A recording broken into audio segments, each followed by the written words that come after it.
Akvāriju mēslošana, Toma Barra un Amano Nature Aquarium metožu salīdzinājums. Mēslošanas metodes.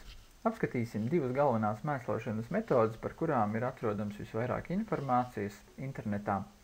Tātad pirmā metode būtu Toma Barra metode, un otrā metode Nature Aquarium jeb Amano izmantotā mēslošanas metode. Un klāt šīm divām metodēm es pieliku vēl vienu tādu lietu kā Redfielda attiecība, kas īsti nav metode, bet kā vēstīja nosaukums, tā ir divu barības elementu attiecība akvārija ūdenī.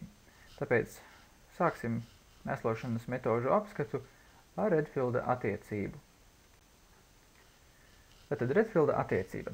Redfields tas bija zinātnieks, kurš ir pētījis okeānu, tātad okeanogrāfs, un viens no viņam pētījuma mērķiem bija okeānā sastopamo zoo un fitoplanktonu, kā arī okeāna nogulu pētīšana attiecībā pret elementiem, kādus tas satur. Un Redfields nonāca pie secinājuma, ka ja fitoplanktonā un zooplanktonā dažādu elementu attiecība mainās, tad okeāna nogulās šī attiecība vairāk vai mazāk tomēr ir vienāda, arī dažādos slāņos.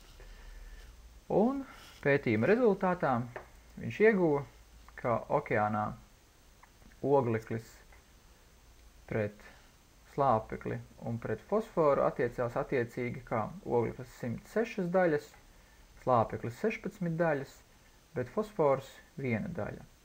Mums kā akvārija turētājiem vairāk interesē tieši slāpeklis un fosfors akvārijām. Tāpēc paņemsim tikai vienu daļu no visas attiecības un apskatīsimies to šeit. Tātad slāpeklis pret fosforu būtu kā 16 pret 1. Tas nozīmē, ka ideālā gadījumā slāpeklis ir 16 reizes vairāk nekā fosfors. Jeb tātad slāpeklis pret fosforu ir 16 pret 1, jeb 16 reizes vairāk. Un, protams, rezultātam ir arī pieļaujams robežas, ka tas tiek uzskatīts vēl par normālu, un tādā gadījumā ir aprēķināts, ka normālās pieļaujamās robežas slāpekļa fosfora attiecībai ir no 10 līdz 20. Tas nozīmē, ka slāpeklis var būt okeāna nogulās 10 līdz 20 reizes vairāk nekā fosfors. Bet ko tad tas dod mums kā akvāriju turētājiem un ko mēs varam iesākt ar šo attiecību? Patiesībā šī brīdī īsti neko, jo Redfields ir tikai rēķinājis tātad fosforas, oglekļa un slāpekļa daudzumu attiecībā vienam pret otru. Un mums kā akvāriju turētājiem diemžēl nav iespējams noteikt tieši pašu elementu daudzumu. Tāpēc palīgā ir nācis vēl viens zinātnieks, Budendorfs, jeb angliski viņu īsi sauc par Buddy. Un tāpēc varētu teikt, ka šis zinātnieks ir, balstoties uz Redfielda attiecību, ir ieguvis jaunu Budendorfa attiecību. Patiesībā viņš daudz neko nav izdarījis, viņš ir tikai pārēķinājis slāpekļa un fosfora attiecību kā nitrātu un fosfātu attiecību. Un pēc Budendorfa datiem sanāk, ka šai attiecībai ir jābūt 10.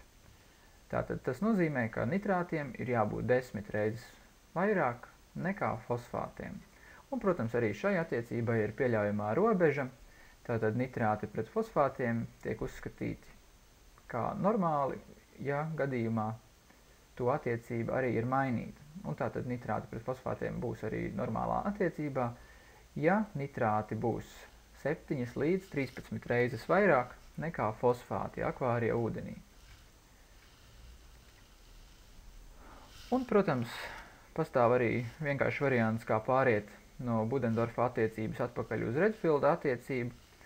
Tas ir redzams šajā formulā. Tātad, lai iegūtu atpakaļ Redfielda attiecību, tad Budendorfa attiecība ir jāpareizina ar skaitli 1,53. Taču tā vairāk ir teorija, mums akvārija turētājiem tas nav īpaši saistoši. Mums vairāk interesē tieši šī te attiecība. Tātad vārdos izsakot sanāk, ka nitrātiem jābūt ir 7 līdz 13 reizes vairāk nekā fosfātiem. akvārija ūdenī. Jeb ideālā gadījumā nitrātiem ir jābūt 10 reizes vairāk. Tas būs pats vidusceļš.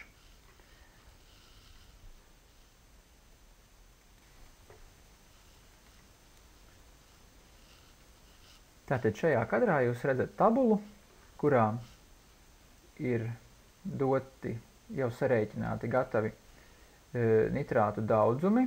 Tātad šajā horizontālajā ailē nitrātu daudzumi miligramos uz litru.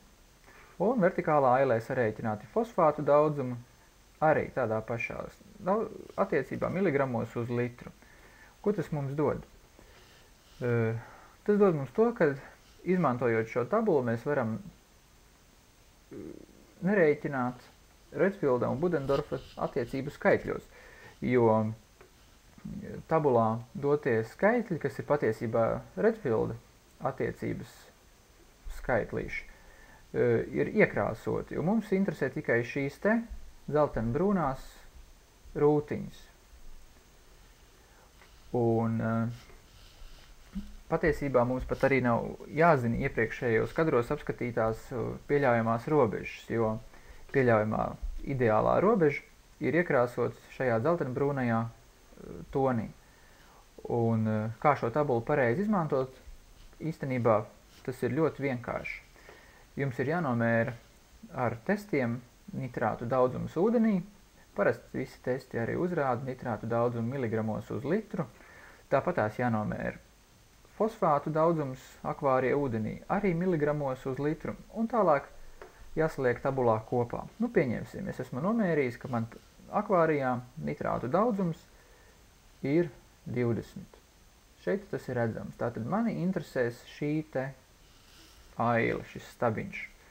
Un pieņemsim, ka es esmu nomērījis, kad man akvārijā fosfātu daudzums ir 1,5 mg uz litru. Tādā gadījumā es horizontāli eju pretī stabiņam, kas atbilst 20 mg nitrātu. Šeit tas ir.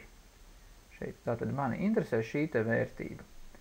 Es esmu iegūs, kad gadījumā, ja manā akvārijā nitrāti ir 20 mg uz litru, bet fosfāti 1,5 mg uz litru, tad Redfielda attiecības skaitlis ir 20.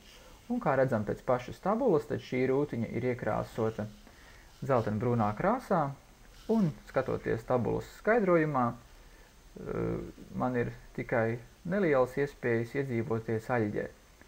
Tātad tas nozīmē, ka es atrodos vēl pie pašas ideālās attiecības.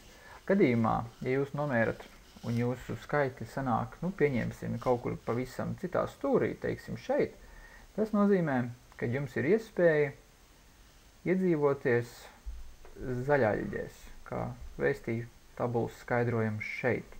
Tātad attiecīgā krāsa. Un, ja gadījumā esat nomērījis un jums ir gadījies, kad, piemēram, jūsu iegūtā vērtība, iegūtā Redfielda attiecība atrodas, nu, pieņemsim šeit, tad, skatoties pēc tabulas skaidrojumu, sanāk, ka jums ir iespēja iegūt zilaļģes, jeb ciānobaktēriju. Jāatzīmē arī, kad, piemēram, ja jūs nomērat un jūsu iegūtā vērtība ir tuvu šim te pieļaujamajai robežai, kas ir dzeltenbrūnā krāsā, tad arī iespēja ir nedaudz mazāk iedzīvoties aļģēs nekā tad, ja šī vērtība pēkšņi aizskrien kaut kur pavisam otrā galā tabulai. Tāpēc, jo tuvāk jūs atrodaties šeit dzeltenbrūnajam laukumam, jo mazākas iespējas iedzīvoties zilaļģēs.